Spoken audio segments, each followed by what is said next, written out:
Hey, what's up? What's up? What's up? What's up? Gracious good morning to you, good people. It's your girl KB. You know what I do, and you know why I do it. It is Monday morning. It is 3:37 in the a.m. and it is January 26th. Now, let me say this. When I first started recording, I said I was going to keep everything real, raw, 100, and autobiographical. And I have done so. So, I'm saying this as a disclaimer. When you hear me speak in this next video, the one I'm speaking to you now in, or the one I'm utilizing now, I don't want you to be shocked, because I'm getting ready to take the gloves off. I'm done, I'm tired, I'm finito, and I don't want to be that person. And when I say that person, you'll know what I mean as I speak. So I've been reading the book, or rereading the book, White Fragility.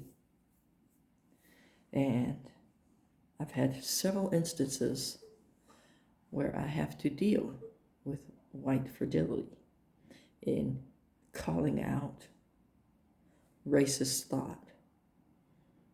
Now, I'm not calling the individual a racist. What I am saying is the individual enjoys privilege. The individual is very fragile, and the individual does have, I want to say, racist foundational thinking. That meaning that the stuff is so deep, while they're renouncing and denouncing racist ideologies, racist thoughts, and racist actions, like I said, it is so deep that they don't recognize that their actions are screaming racism. It's a subconscious privilege kind of racism. It's a systemic racism. It's a racism that you haven't heard the word no, or somebody has not set a boundary. Now, this particular individual, excuse me, let me hit the oolong.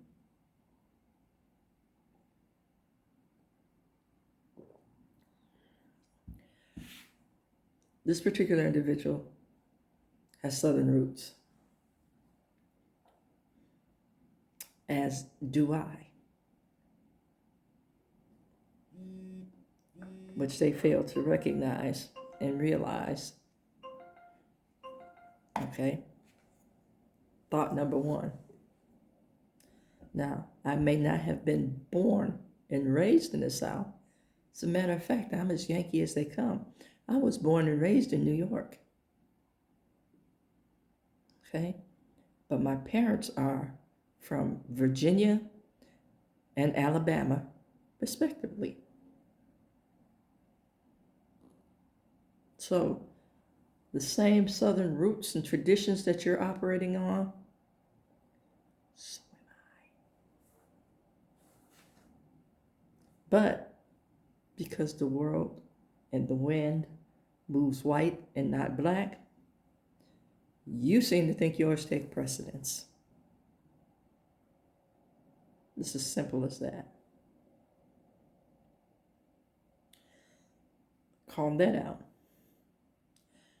Okay? Then it was met and greeted with, ever since the civil rights movement, I believe race relations have improved.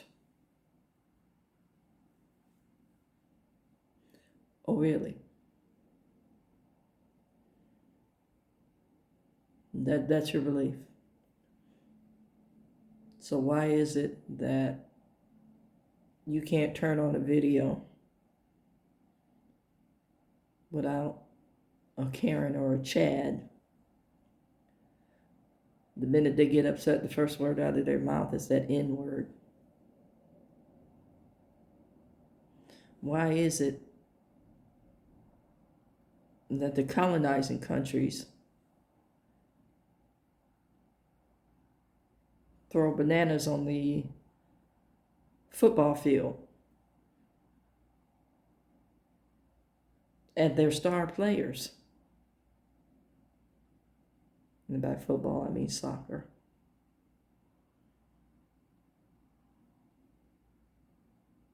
You know, Europe is pointing a finger at the Americas for its racism, forgetting that a lot of this thought was brought over by the colonizers, forgetting that a lot of their countries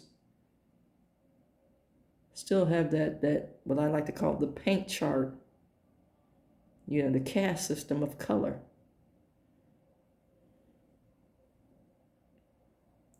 But I'm going to get back to the statement that I believe race relations have gotten better.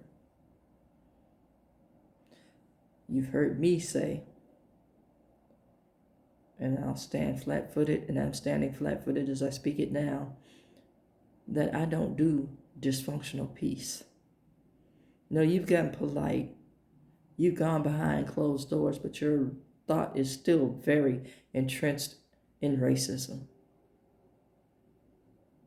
Then you want to come to me and ask me questions like I'm the foremost authority on the whole state of Negrodom.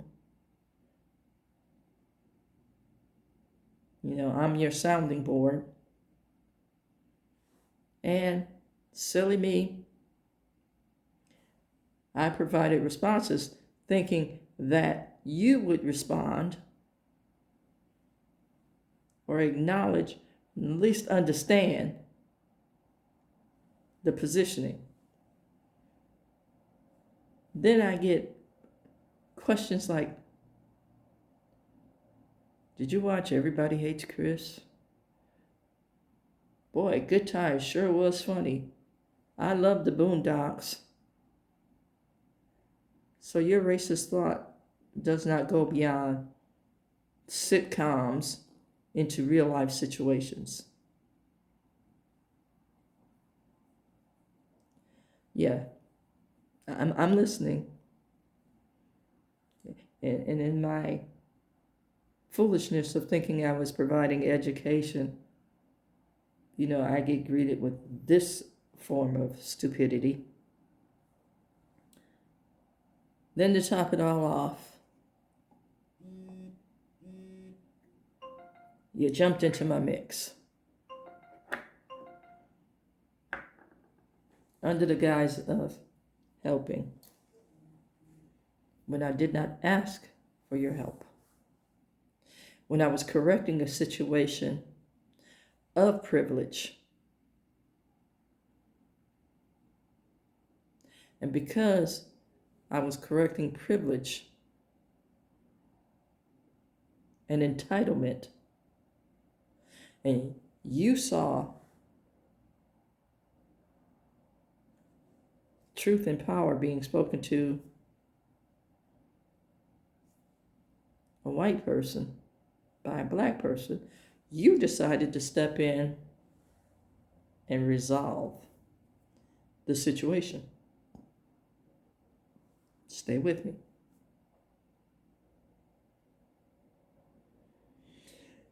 And when I decided, no, let me just draw this definitive boundary right now. I didn't ask for your help, didn't want your help, and you rewarded craptacular behavior like what I was saying didn't mean anything. Your response to me was, I didn't think it was that important. So in all your listening, in all your understanding, in all your insight, in all your shallow empathy and compassion, you come back with, I didn't think that was important, or it was that important. So no matter what I told you, you got to decide what was valid in my world.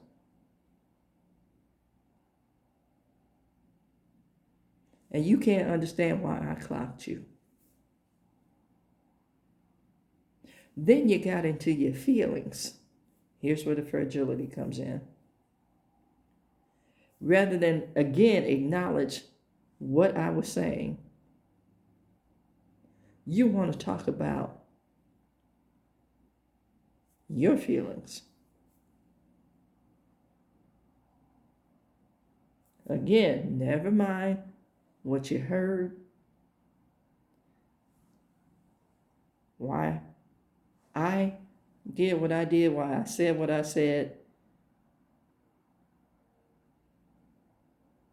You want to get into your feelings. Again, superseding anything that I thought, I felt, I was conveying. And you wonder why I don't rock with you.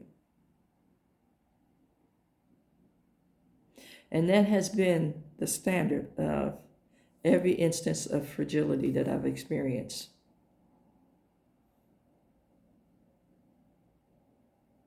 You know, it's okay to talk about racism. It's okay for you to have an opinion about racism. But if it requires any action on your part, you're talking loud and you're saying nothing. Because in doing something, you might have to address some core issues.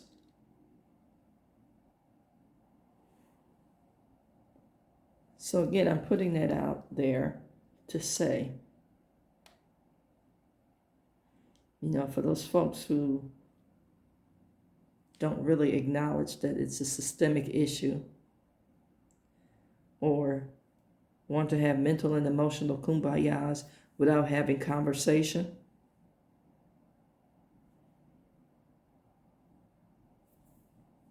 how many Black friends do you truly have? How many real and genuine conversations do you have about how racism impacts that Black friend?